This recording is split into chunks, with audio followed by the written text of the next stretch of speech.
जय हिंद साथियों, welcome to self study classes with Sumit Jain YouTube channel में आप सभी का स्वागत है। दोस्तों, आज की कक्षा स्टार्ट हो चुकी है, तो सभी लोग सबसे पहले तो वीडियो को लाइक करेंगे। ठीक है, सभी लोगों को शेयर भी करना है। मोस्ट इम्पोर्टेंट ये वीडियो होने वाला है हमारी रोज़ निरंतर हिंदी पेडागोजी की जो कक्षा चल रही है उसी में हम आज आगे बढ़ेंगे। ठीक है, पार्ट 14 को पढ़ेंगे हिंदी पेडागोजी को लेकर के। ठीक है, तो जितने भी साथी हैं वो सबसे पहले तो वीडियो को लाइक करें और स्टार्ट करेंगे आज का ये वीडियो। जो भी साथी टेलीग्राम ग्रुप से नहीं जुड़ पाए हैं वो टेलीग्राम ग्रुप से जुड़ जाना। टेलीग्राम ग्रुप से जुड़ने के लिए आपको टेलीग्राम ऐप डाउनलोड करना है, फिर उसमें सर्च करना है IAS स्टडी ट्रैक। ठीक है, और ज्वाइन हो जाना है। चलिए तो दोस्तों स्टार्ट करेंगे आज का ये वीडियो। सभी लोगों को दिख रहा होगा अच्छे से, है ना? तो स्टार्ट होने वाला है आज का ये वीडियो। सभी लोगों को 4 विकल्प दिए जाएंगे। 4 विकल्प में से एक विकल्प का चयन करना है, फिर उत्तर बताना है। तो आज का जो हमारा पहला प्रश्न है, विद्यालय पाठ्यक्रम में त्रिभाषा सूत्र से क्रियान्वयन इस प्रकार है। तो आपको उत्तर बताना है। सभी लोग चयन करके बताएंगे। विकल्प नंबर आपका 1 है उच्च प्राथमिक स्तर, निम्न माध्यमिक स्तर, निम्न प्राथमिक स्तर या फिर ये सभी। आपका उत्तर आनी चाहिए फटाक से।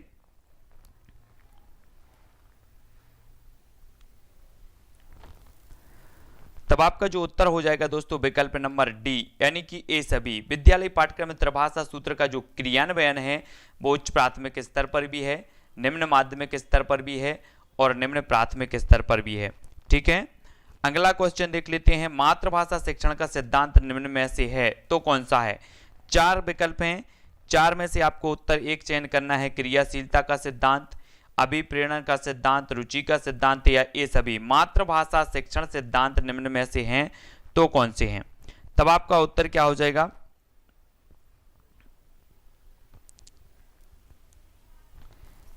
तो अधिकांश लोगों ने जो उत्तर बताया है कि वो बताया है डी, यानी कि क्रियाशीलता का सिद्धांत भी है और अभिप्रेरणा का सिद्धांत भी है।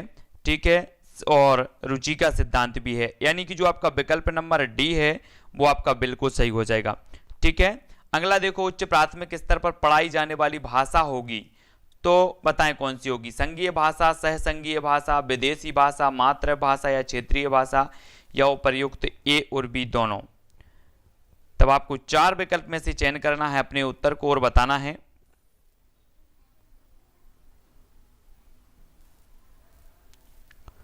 तो प्रश्न क्रमांक जो 3 है और 3 का जो आपका उत्तर हो जाएगा वो क्या हो जाएगा? डी। डी यानी कि जो है ए और बी दोनों। ठीक है, उच्च प्राथमिक स्तर पर पढ़ाई जाने वाली जो भाषा होगी वो कौन सी होगी? संघीय भाषा या सहसंघीय भाषा भी हो सकती है, विदेशी भाषा भी हो सकती है।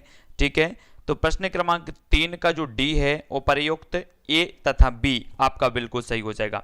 ठीक है, डी नंबर आपका यहां पर सही होगा। अगला क्वेश्चन देखो, निम्न में से मातृभाषा शिक्षण का सिद्धांत नहीं है तो कौन सा नहीं है? मातृभाषा शिक्षण का सिद्धांत कौन सा नहीं है? चिंतन मनन का सिद्धांत, आवृत्ति का सिद्धांत, पुनर्वलन का सिद्धांत या फिर नियोजन का सिद्धांत। तो मातृभाषा शिक्षण का सिद्धांत नहीं है तो कौन सा नहीं है? सभी लोग बताएंगे। सोनम जी, विवेक जी, निशा जी, गजेंद्र जी, सबिता जी, सभी लोगों को आंसर बताना है कि मातृभाषा शिक्षण का सिद्धांत कौन सा नहीं है। तब आपका राइट आंसर क्या होगा? 4 विकल्प में से चयन करें सभी लोग।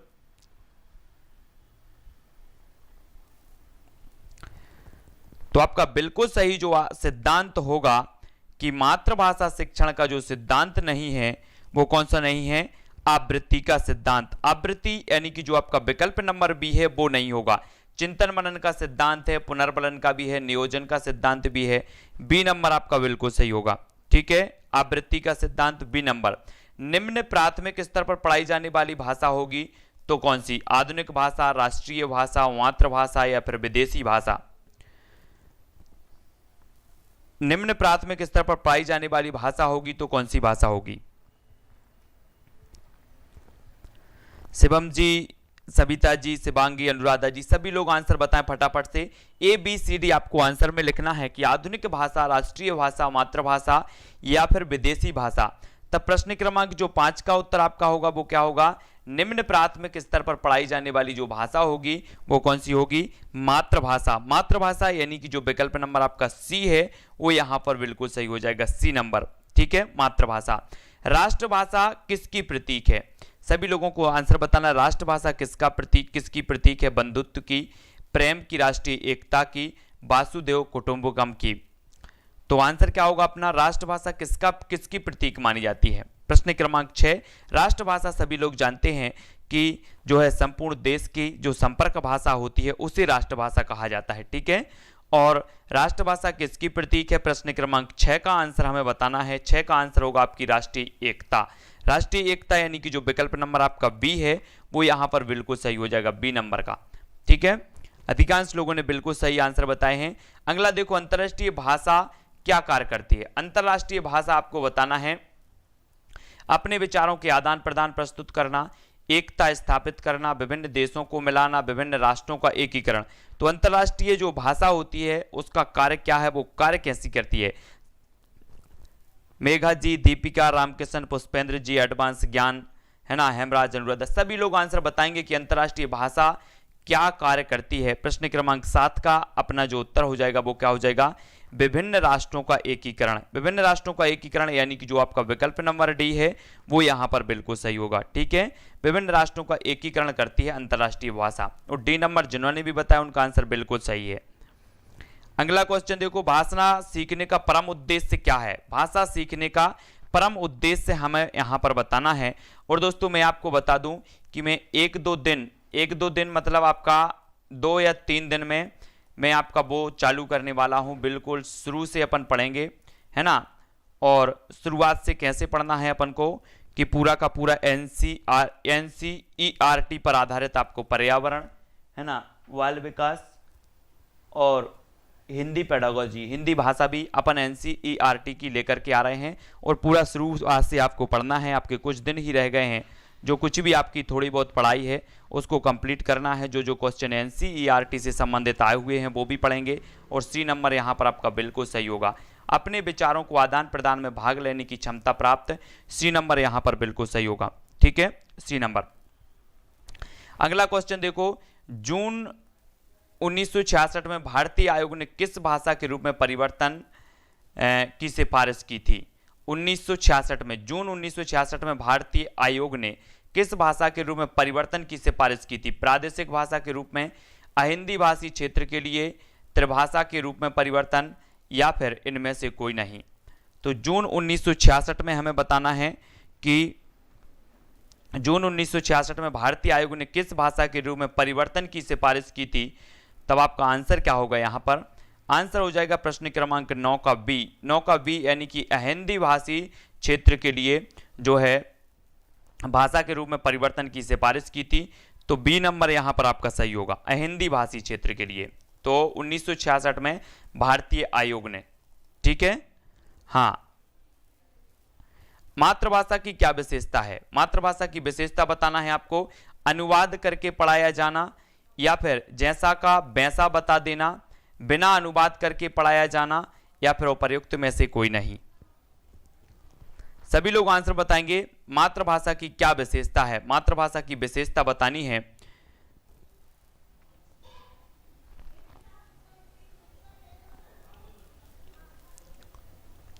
तो जो मातृभाषा की विशेषता मानी जाती है वो क्या मानी जाती है? प्रश्न क्रमांक 10 का उत्तर और प्रश्न क्रमांक जो 10 का आंसर हो जाएगा वो अनुवाद करके पढ़ाया जाना, यानी कि जो विकल्प नंबर ए है वो आपका सही हो जाएगा, ए नंबर।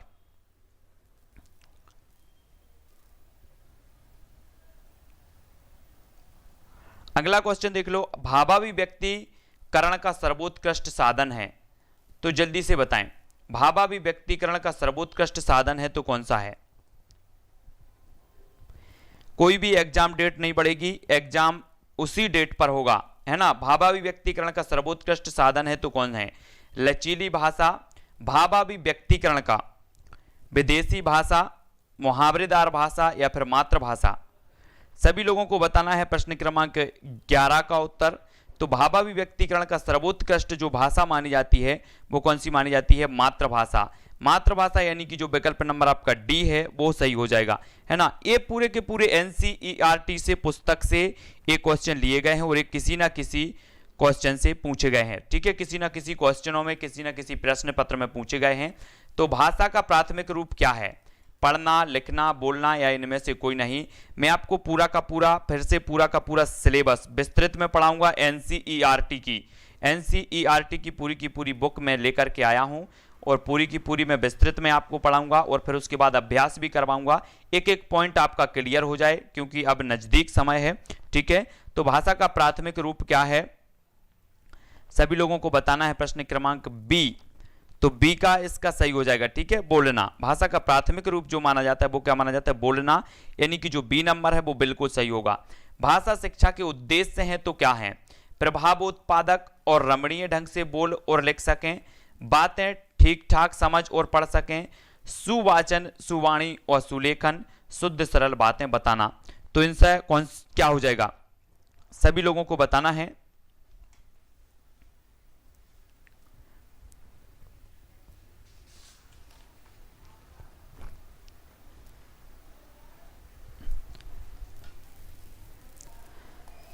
तब आपका प्रश्न क्रमांक 13 और 13 का आंसर आपको बताना है। आंसर हो जाएगा भाषा शिक्षण के उद्देश्य तो होते हैं सुवाचन, सुवाणी व लेखन, यानी कि जो विकल्प नंबर आपका सी है वो आपका सही होगा। भाषा शिक्षण के उद्देश्य होता है सी नंबर। सी नंबर जिन्होंने भी बताया उनका आंसर बिल्कुल सही है। सी नंबर वालों का निम्न में से कौन सा द्वितीय भाषा शिक्षण का उद्देश्य नहीं है? द्वितीय भाषा शिक्षण का उद्देश्य नहीं है तो कौन सा नहीं है? प्रश्न क्रमांक 14 का आपको उत्तर बताना है। ये आपके विकल्प हैं 4, द्वितीय भाषा शिक्षण का उद्देश्य नहीं है तो कौन सा नहीं है? भाषा क्षेत्रों परिस्थितियों में हिंदी भाषा को समझने की योग्यता का विकास, मौखिक अभिव्यक्ति कौशल के अनुरूप लिखने की क्षमता का विकास, या फिर दैनिक जीवन में समझने तथा बोलने की क्षमता का विकास, या हिंदी भाषा से संबंधित व्याकरणिक नियमों को कंठस्थ करना। तो द्वितीय भाषा शिक्षण का उद्देश्य नहीं है बताना है, तो नहीं है में आपका कौन सा सही होगा सभी लोग बताएंगे। रामकिशन, दीपिका, अनुराधा, वीरेंद्र जी, क्या होगा इसका राइट आंसर? प्रश्न क्रमांक है अपना 14 और 14 का आंसर हो जाएगा नहीं है बताना है। तो हिंदी भाषा से संबंधित व्याकरणिक नियमों को कंठस्थ करना, ये जो डी नंबर है वो नहीं है माना जाएगा। डी नंबर आपका बिल्कुल यहां पर सही हो जाएगा। ठीक है, विद्यालय आने से पहले बालक अपनी भाषा के प्रयोग में अत्यंत कमजोर होते हैं, अपनी भाषा के प्रयोग में पूरी तरह से दक्ष होते हैं, अपनी भाषा के व्याकरण की सचेत समझ रखते हैं, या फिर अपनी भाषा के व्याकरण की सचेत समझ नहीं रखते। तो विद्यालय आने से पहले बालक में आपको बताना है कौन सा गुण होता है। 4 विकल्प हैं, प्रश्न क्रमांक 15 है।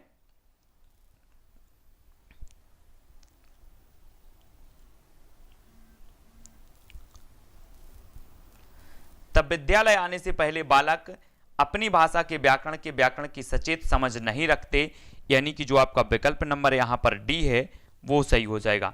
ठीक है, डी नंबर आपका सही हो जाएगा। अपनी भाषा के व्याकरण की सचेत समझ नहीं रखते, और डी नंबर यहां पर सही है।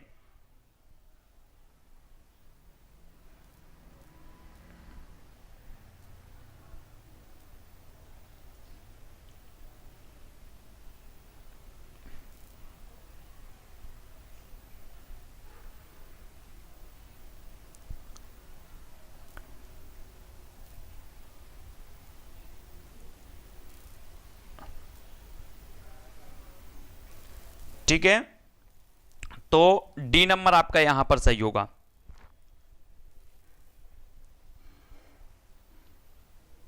थोड़ा सा क्वेश्चन अलग टाइप का है, इसमें ऑप्शन भी अलग टाइप के दिए हैं। अगला क्वेश्चन देख लेते हैं। अगला देखो, भाषा की पढ़ाई समूची पाठचर्या में व्याप्त है। समूची पाठचर्या का एक केवल हिस्सा है, बेहद जटिल और संवेदनशील है, भाषा की पाठ्यपुस्तक से ही संभव है। भाषा की पढ़ाई समूची पाठचर्या में व्याप्त है, समूची पाठचर्या का केवल एक हिस्सा है, बेहद जटिल और संवेदनशील है, या फिर भाषा की पाठ्यपुस्तक से ही संभव है।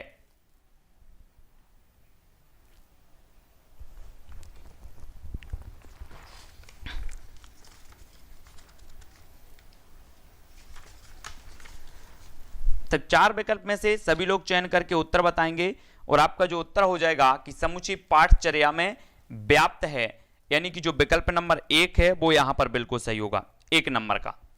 ठीक है, अगला क्वेश्चन देखो, अगला क्वेश्चन है साथियों आपका, हिंदी भाषा शिक्षण के संदर्भ में आप किस कथन से सहमत नहीं है? नहीं है बताना है। हिंदी भाषा शिक्षण, कक्षा में बच्चों को विविध प्रकार का बाल साहित्य उपलब्ध कराया जाना, कक्षा में बच्चों को अधिकाधिक लिखित कार्य दिया जाना चाहिए, कक्षा में बच्चों की भाषा का सम्मान किया जाना चाहिए, या फिर कक्षा में बच्चों को अपनी बात कहने की स्वतंत्रता दी जानी चाहिए। तो जल्दी से बताएं, नहीं है कौन सा है? भाषा शिक्षण के संदर्भ में आप किस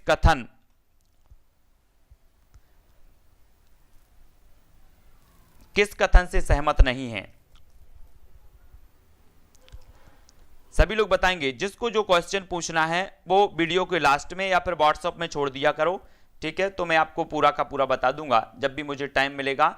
हिंदी भाषा शिक्षण के संदर्भ में आप किस कथन से सहमत नहीं हैं, तब आपका बिल्कुल सही आंसर हो जाएगा कि विकल्प नंबर बी यहां पर बिल्कुल सही होगा। कक्षा में बच्चों को अधिकाधिक लिखित कार्य दिया जाना चाहिए, इससे सहमत नहीं है, और बी नंबर बिल्कुल अधिकांश लोगों ने सही बताया है ना।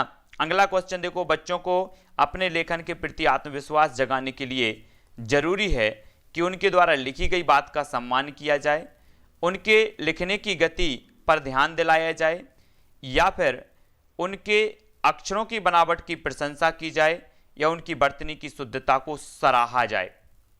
तो ये 4 हैं प्रश्न, अच्छे से पढ़ लो। बच्चों को अपने लेखन के प्रति आत्मविश्वास जगाने के लिए जरूरी है, क्या जरूरी है?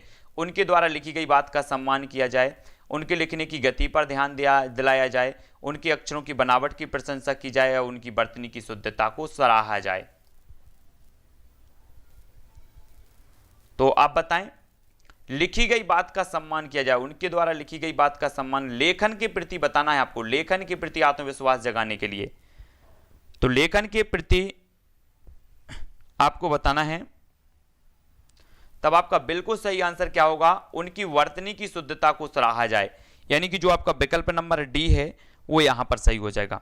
ठीक है, लेखन के प्रति पूछा गया तो डी नंबर आपका सही है। Very good. अगला क्वेश्चन देखो, अगला है, पहली दूसरी कक्षा के बच्चों को भाषा सिखाने के लिए जरूरी है कि उन्हें बात कहने के तरीकों का अभ्यास कराया जाए, कविता गाने के अधिकाधिक अवसर दिए जाएं, पारस्परिक संवाद के लिए प्रोत्साहित किया जाए, अपने उच्चारण पर विशेष ध्यान देने के लिए कहा जाए। तो पहली और दूसरी कक्षा के बच्चों को भाषा सिखाने के लिए क्या जरूरी है, हमें यहां पर बताना है।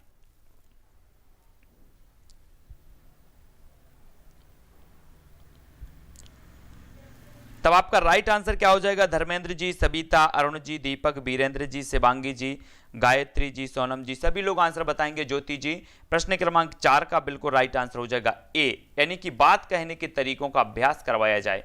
पहली दूसरी कक्षा के बच्चों को भाषा सिखाने के लिए जरूरी है कि बात कहने के तरीकों का क्या किया जाए? अभ्यास करवाया जाए। 1 नंबर आपका बिल्कुल ए नंबर सही हो जाएगा। अगला देखो, भाषा अर्जन के संबंध में कौन सा कथन उचित नहीं है? उचित नहीं है यहां पर बताना है, तो कौन सा उचित नहीं है, जल्दी से बताएं। भाषा अर्जन के लिए नियम सिखाए जाएं, भाषा अर्जन को सहज बनाने के लिए समृद्ध भाषिक परिवेश होना चाहिए, या बिना विद्यालय गए भाषा अर्जन संभव है, या सभी बच्चों में भाषा अर्जन की स्वाभाविक क्षमता होती है। तो उचित कथन कौन सा नहीं है यहां पर?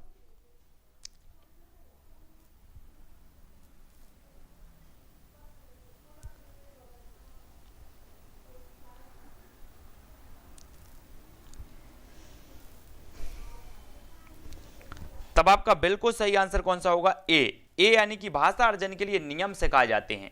ए नंबर आपका सही हो जाएगा। ठीक है, यहां पर ए उचित कथन नहीं है। ए नंबर, भाषा की कक्षाओं में लोकतांत्रिकता बनाए रखने के लिए क्या जरूरी है? लोकतांत्रिकता बनाए रखने के लिए क्या जरूरी है? स्वतंत्र एवं मौलिक अभिव्यक्ति के अवसर देना, राज्य भाषा को अनिवार्यतः पढ़ाना, बच्चों को हर समय बोलने के लिए कहना, या फिर लोकतंत्र पर निबंध पढ़ाना या फिर लिखवाना। तो भाषा की कक्षाओं में लोकतांत्रिकता बनाए रखने के लिए क्या जरूरी है?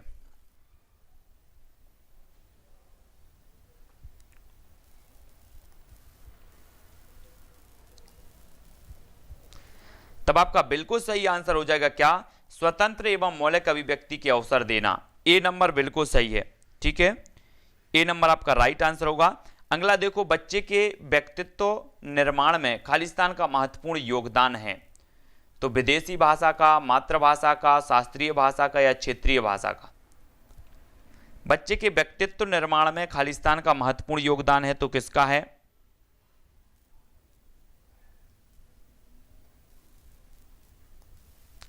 तब आपका प्रश्न क्रमांक 7 है और 7 का आंसर बिल्कुल सही आंसर हो जाएगा क्या? विकल्प नंबर सी, यानी कि बच्चे के व्यक्तित्व निर्माण में मातृभाषा का महत्वपूर्ण योगदान होता है। प्राथमिक स्तर पर हिंदी भाषा सिखाने का सर्वोपरि उद्देश्य है, तो क्या है? भाषा के विभिन्न प्रयोगों की क्षमता का विकास करना, भाषा की कठिन बातों को सरलता से समझना, भाषा के मानक स्वरूप को पूर्णतः आत्मसात करना या भाषा के व्याकरणिक नियमों को पूर्णतः आत्मसात करना। तो हिंदी भाषा सिखाने का सर्वोपरि उद्देश्य क्या है? सर्वोपरि उद्देश्य क्या है? प्रश्न क्रमांक 8 का उत्तर बताना है।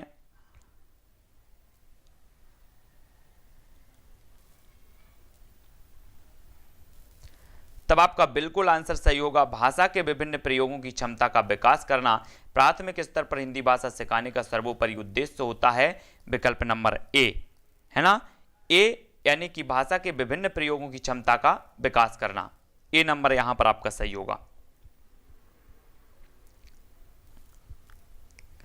अगला क्वेश्चन देख लो, विद्यालय आने से पूर्व बच्चों के पास व्याकरण की समझ बिल्कुल नहीं होती, समझ, है ना, व्याकरण की पूर्ण समझ होती है, व्याकरण की सचेत समझ नहीं होती या व्याकरण की सचेत समझ होती है? आंसर क्या हो जाएगा? सभी लोगों को बताना है। शैलजा, अलीराजपुर, जल्दी से बताओ क्या हो जाएगा? रजनीश जी, आपका प्रश्न क्रमांक 9 का जो उत्तर हो जाएगा वो हो जाएगा सी, यानी कि व्याकरण की सचेत समझ नहीं होती। सी नंबर बिल्कुल आपका सही है, सी नंबर। अगला क्वेश्चन देखेंगे, प्राथमिक स्तर की शिक्षा मुख्यतः भाषा शिक्षा है, इस कथन का निहितार्थ यह है कि क्या है? प्राथमिक स्तर की शिक्षा मुख्यतः भाषा शिक्षा है, यह कथन का निहितार्थ क्या है? बच्चों को केवल भाषा की ही शिक्षा दी जाए, बच्चों के भाषा विकास पर विशेष ध्यान दिया जाए, बच्चों को अनेक भाषाएं सिखाना अनिवार्य है, या फिर बच्चों को मानक भाषा सिखाई जाए? दोस्तों, मैंने आपको बिल्कुल होली के टाइम मैं तो बाहर गया था, यानी कि मैं अपने गांव गया था, और मैंने आप लोगों के लिए विशेष रूप से जो ओल्ड पेपर थे उनसे निकालकर हिंदी शिक्षा शास्त्र के बहुत सारे क्वेश्चन मैंने करवा दिए हैं, है ना। ओल्ड पेपर थे जो कि व्यापम द्वारा पूछे गए थे, तो सभी ने बहुत अच्छे तरीके से वो हल किए होंगे, है ना। तो प्रश्न क्रमांक है अपना, और इसका उत्तर बताना है प्रश्न क्रमांक 10 का, और 10 का सभी लोगों ने बताया है बी, यानी कि बच्चों के भाषा विकास पर विशेष ध्यान दिया जाए, है ना, बच्चों के भाषा विकास पर विशेष ध्यान दिया जाए। तो आपका जो बी नंबर है वो बिल्कुल यहां पर सही हो जाएगा। फिर अगला क्वेश्चन अपन देख लेते हैं, मातृभाषा में शिक्षा से बताना है पढ़ाई करने में सुविधा होगी, शिक्षार्थियों की आधिकारिक प्रतिभागिता होगी, बेहतर परिणाम निकलेंगे, या फिर उपरोक्त सभी? तो क्या होगा? प्रश्न क्रमांक 11 का आंसर आपको बताना है कि मातृभाषा से कक्षा में पढ़ाई करने में सुविधा भी होगी, शिक्षार्थियों की आधिकारिक प्रतिभागिता भी होगी और बेहतर परिणाम भी निकलेंगे, यानी कि जो उपयुक्त डी नंबर है, डी नंबर आपका बिल्कुल सही होगा। ठीक है, डी नंबर जिन्होंने भी बताया बिल्कुल सही है। और अगला क्वेश्चन देख लो, भाषा सीखने सिखाने के संबंध में कौन सा कथन सही नहीं है? सही नहीं है बताना है। जिन्होंने भी पिछले पेडागोजी के वीडियो नहीं देखे हैं वो जरूर एक बार देख लें, क्योंकि बहुत ही मास्टर वीडियो है वे, और वे आपने देखा होगा कि वो क्वेश्चन सीक्वेंस से नहीं है, कोई 25 नंबर का है तो कोई 5 नंबर का है, कोई 12 नंबर का है, कोई 13 नंबर का। तो ये मैंने पूरे पेपर से छांटे हुए हैं कि कहाँ कौन से क्वेश्चन आए, और फिर वीडियो बनाकर मैंने आप तक प्रेषित किए हैं, वो इसलिए कि आप तक पहुंचे, आपको अभ्यास हो। भाषा सीखने सिखाने के संबंध में कौन सा कथन सही नहीं है बताना है। प्रश्न क्रमांक 12 का उत्तर सभी लोग बताएं।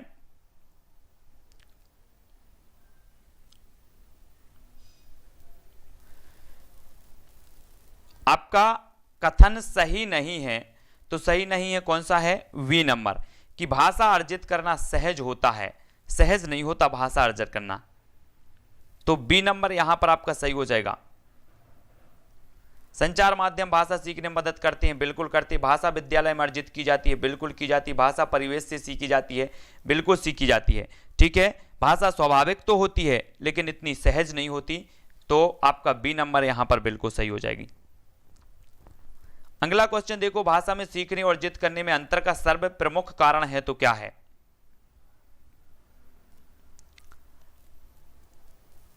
सभी लोगों को बताना है प्रश्न क्रमांक 13 का उत्तर, है ना। डी बता रहे हैं रामकिशन जी, भाषा विद्यालय में अर्जित नहीं की जाती क्या?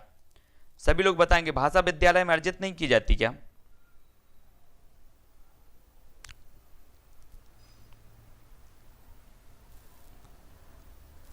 भाषा सीखने और भाषा अर्जित करने में अंतर का सर्वप्रमुख कारण है तो सही बताएं, जल्दी से बताना है। भाषा सीखना सहज है लेकिन भाषा विद्यालय में अर्जित की जाती है कि नहीं की जाती?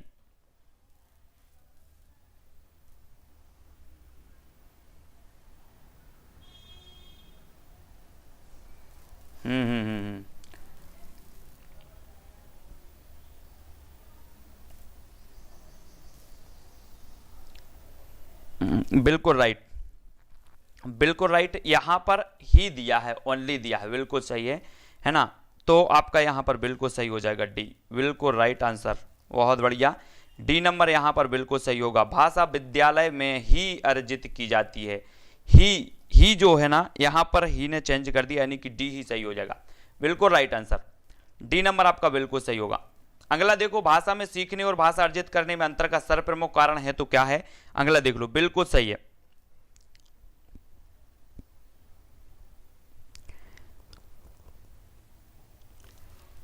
भाषा में सीखने और भाषा अर्जित करने में अंतर का सर्वप्रमुख कारण है तो क्या है? प्रश्न क्रमांक 13 का आंसर बताएंगे सभी लोग। 13 का आंसर सभी को बताना है, 12 का डी ही हो जाएगा, है ना। डी सही है, 13 का बताएं सभी लोग। और 13 का जो आंसर होगा, भाषा में सीखने और भाषा अर्जित करने में अंतर का सर्वप्रमुख कारण है भाषा की पाठ्यपुस्तकें, भाषा में आकलन, भाषाई परिवेश या फिर भाषा का व्याकरण। तो प्रश्न क्रमांक 13 का आंसर हो जाएगा क्या? भाषा सीखने और अर्जित करने में अंतर का सर्वप्रमुख कारण है भाषाई परिवेश। भाषाई परिवेश यानी कि जो सी नंबर है वो आपका यहां पर सही हो जाएगा। भाषा सीखने और भाषा अर्जित करने में भाषाई परिवेश ये प्रमुख अंतर माना जाएगा, सी नंबर। ठीक है, अगला क्वेश्चन बिल्कुल राइट आंसर। अगला देखो, 14 का आंसर बताना है हमें।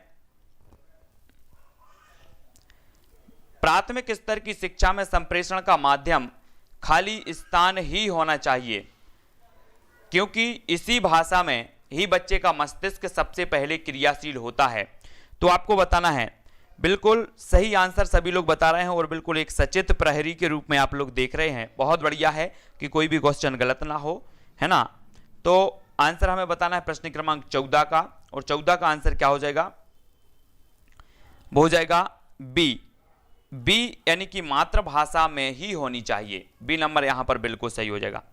ठीक है, अगला देख लेते हैं। चॉम्स्की के अनुसार बच्चों के पास भाषा सीखने की क्षमता जन्मजात होती है, अतः हिंदी भाषा की कक्षा में बच्चों को क्या करना चाहिए? यहां पर देखो, विविध भाषा प्रयोगों से परिचय प्राप्त करने के अवसर दिए जाने चाहिए, व्याकरण के नियम समझा दिए जाएं ताकि वे अपनी इस क्षमता के माध्यम से जल्दी भाषा सीख सकें, या फिर सतत और व्यापक आकलन की प्रक्रिया से मुक्त रखें, उन पर अनावश्यक बोझ न डालें, कुछ भी ना पढ़ाने की आवश्यकता नहीं है।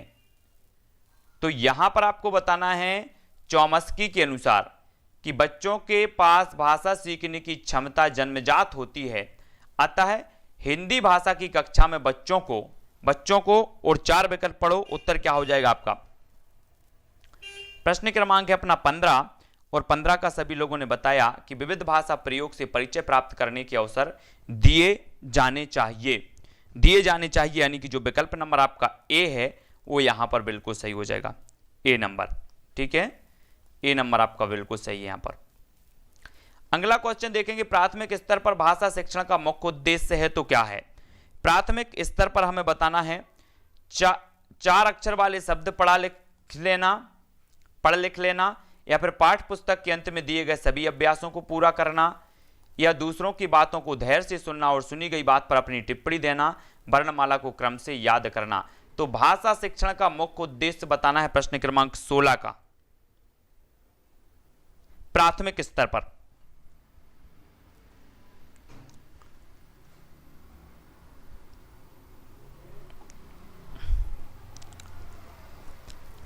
तब आपका बिल्कुल राइट आंसर हो जाएगा सी यानी कि दूसरी की बातों को धैर्य से सुनना और सुनी गई बात पर अपनी टिप्पणी देना, और सी नंबर यहां पर आपका बिल्कुल सही होगा, सी नंबर। ठीक है, विद्यालय आने से पूर्व बच्चों के पास 5000 वाक्य होते हैं, अपनी भाषा की जटिल और समृद्ध संरचनाएं होती हैं, या फिर अपनी भाषा का संपूर्ण बाल साहित्य होता है, या 5000 शब्द होते हैं। यहां पर वाक्य होते हैं, यहां पर शब्द होते हैं।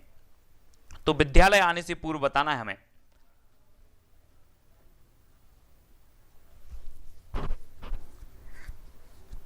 तब आपका बिल्कुल राइट आंसर हो जाएगा दोस्तों क्या, वी नंबर। वी नंबर यानी कि अपनी भाषा की जटिल और समृद्ध संरचनाएं होती हैं, यानी कि जो बी नंबर है वो आपका यहां पर बिल्कुल सही होगा। ठीक है, अगला क्वेश्चन देखो, भाषा अर्जन और भाषा अधिगम में मुख्य अंतर है तो क्या है।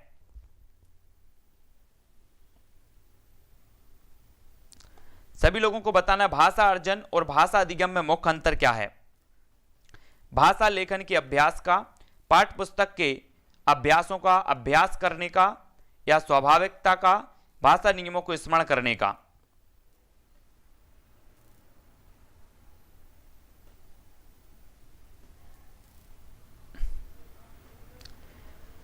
सी नहीं हो सकता, भाषा संपूर्ण का बाल साहित्य होता है, ए नहीं होता। भाषा की जटिल और समृद्ध संरचनाएं होती हैं, है ना, तो यहां पर बी ही हो जाएगा, बी नंबर। ये बाल साहित्य कहां से होगा उसके पास, तो बी नंबर सही होगा, वहां पर कंफ्यूज नहीं होना। भाषा अर्जन और भाषा अधिगम में मुख्य अंतर है तो क्या है, प्रश्न क्रमांक 18 का मुख्य अंतर क्या है। भाषा अर्जन और भाषा अधिगम, मुख्य अंतर जो इसका होता है वो होता है स्वाभाविकता का। क्या होता है, स्वाभाविकता, यानी कि जो आपका विकल्प नंबर सी है वो यहां पर सही हो जाएगा। ठीक है,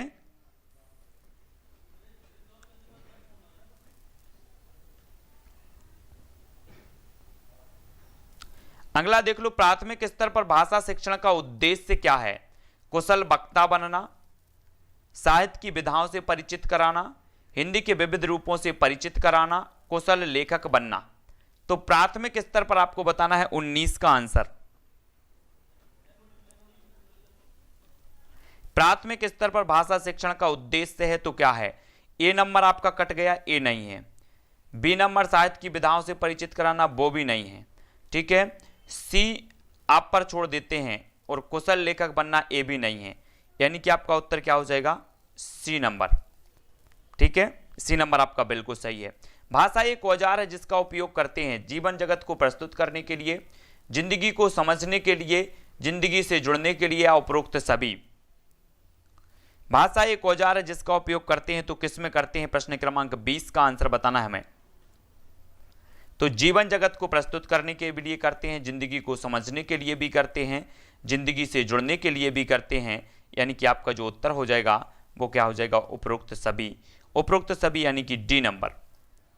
ठीक है, डी बिल्कुल सही है। दीपक, सत्यम, विवेक जी, धर्मेंद्र जी, अनामिका जी, है ना, राकेश, अंजना, रंजना जी, सभी को पता है। ठीक है, बच्चे विद्यालय आने से पहले अपनी बोलचाल की भाषा के अनुभवों से लैस होते हैं। कोई भी भाषा बोल सकते हैं, सभी भाषाएं पढ़ सकते हैं, सब कुछ लिख सकते हैं। तो क्या होगा इसका आंसर, प्रश्न क्रमांक 21 का आंसर, और 21 का आपका बिल्कुल सही हो जाएगा कि अपनी बोलचाल की भाषा से क्या होते हैं, लैस होते हैं। लैस होते हैं। अपन बोलते हैं ना, हथियारों से लैस था, वो हथियारों से, डाकू हथियारों से लैस थे। वैसे ही बच्चा अपनी बोलचाल की भाषा के अनुभवों से लैस होते हैं, यानी कि जो ए नंबर है वो आपका बिल्कुल सही हो जाएगा। ए नंबर। भाषा की प्रकृति के संबंध में कौन सा कथन उचित नहीं है? उचित नहीं है बताना है प्रश्न क्रमांक 22 का उत्तर। भाषा की प्रकृति के संबंध में कौन सा कथन उचित नहीं है, दोनों में से बता दो आप लोग।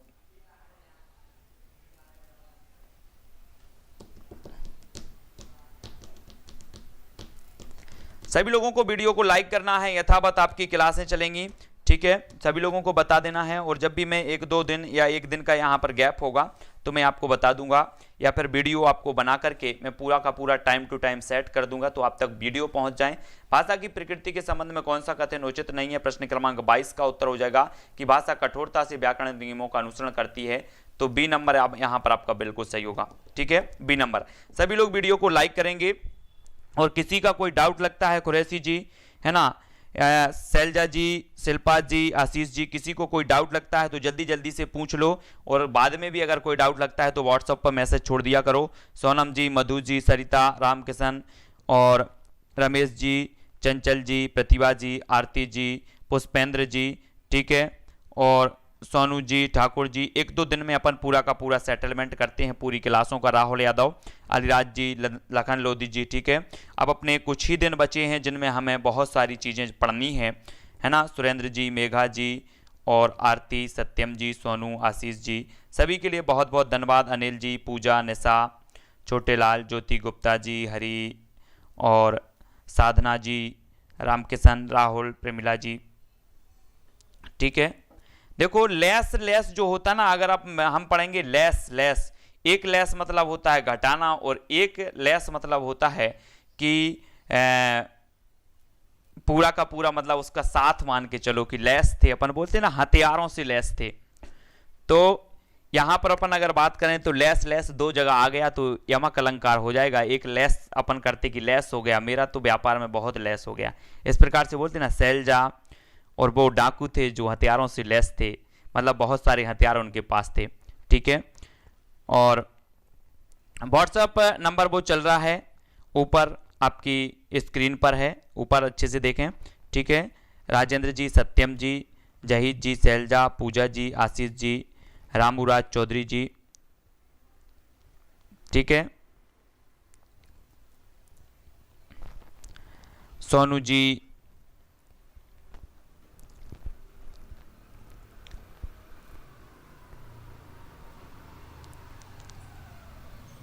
हाँ क्लास चलेगी कुरैशी जी। अब अपन क्लास स्टार्ट करेंगे, थोड़ा सा व्यस्त थे 1-2 दिन, और अपना थोड़ा सा कुछ काम है तो उसमें जाएगा। बाकी आपकी जो तैयारी है ना, जो मैंने ठेका ले रखा है आप लोगों का काय का, बाल विकास का, पर्यावरण का, और अपनी हिंदी का, और एक कौन सा सब्जेक्ट है, कौन सा ठेका दिया है आप लोगों ने?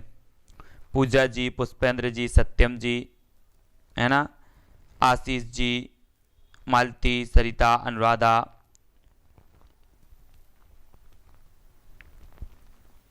शिवम जी, खुरैशी, निशा जी, रामकिशन जी, सभी को, ठीक है। हाँ क्लास हो चुकी है,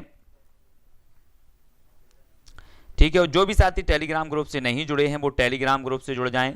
टेलीग्राम ग्रुप से जुड़ने के लिए आपको टेलीग्राम ऐप डाउनलोड करना है, उसमें सर्च करना है IAS स्टडी ट्रैक और ज्वाइन हो जाना है, ठीक है। इंग्लिश आप लोग पढ़ें कहीं से, क्योंकि इंग्लिश तो मुझे भी नहीं आती, तो मैं आप लोगों को कैसे पढ़ाऊंगा। मैथ भी आपको पढ़ना है, मैथ पेडागोजी और जो भी होगी वो मैं आपको पढ़ा दूंगा, है ना। तो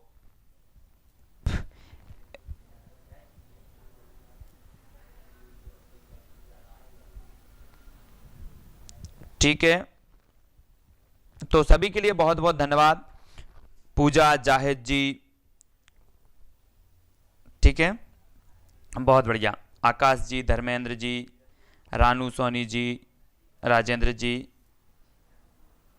ठीक है। तो आज के लिए बस इतना ही। जय हिंद।